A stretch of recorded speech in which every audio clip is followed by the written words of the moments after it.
parte placentero te vira seguro nel momento no che poter cominciare a decidere che cosa vai contro in muraglia. Poter buscando un accent wall, un pop of color, o justamente bocchiare e pintura che ti donava un bonita canvas per creare arte di bagè. Pa pintura pa bocas, tu rende aqui na Aruba sa unda pa bai. Arfe fatto un fenomeno di territorio aqui já pa bastante anni. Un surtido di ferro magistral pa dentro e pa fora. Pero se você puntra bo mês, arfe fa bai, well, mês com o tempo cambia, arfe fa também cambia completo de um baci novo. Arfe fa agora, ta carga number, pinta casa arfe fa. E a muda per localidade mais central e acessível, com o mesmo parking privado diante do edifício.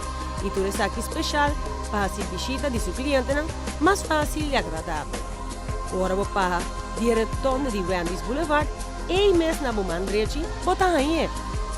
Com solamente um stop de showroom amplo e variado, para apreciar a aplicação de diferentes sortes de ferro e textura. Um centro de inspiração com a última tendência de moda de decoração para hogar e que colorna de temporada 2005.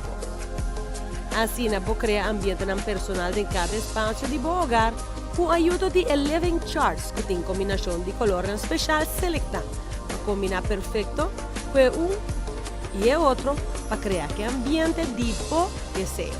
Maneira Essential Living, Hyper Living, Instantaneous Living ou Integral Living. Adicionalmente, no momento aqui, vou escolher o color que a você deseja entre uma gama de 12.000 colores.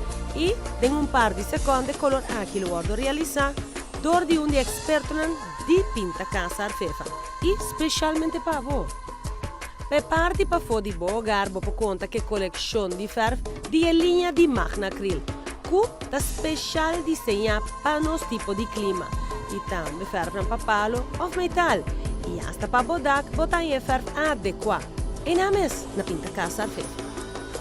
E tudo isso aqui está bom de estoque de um mega warehouse net para trás de lobby de pinta casa.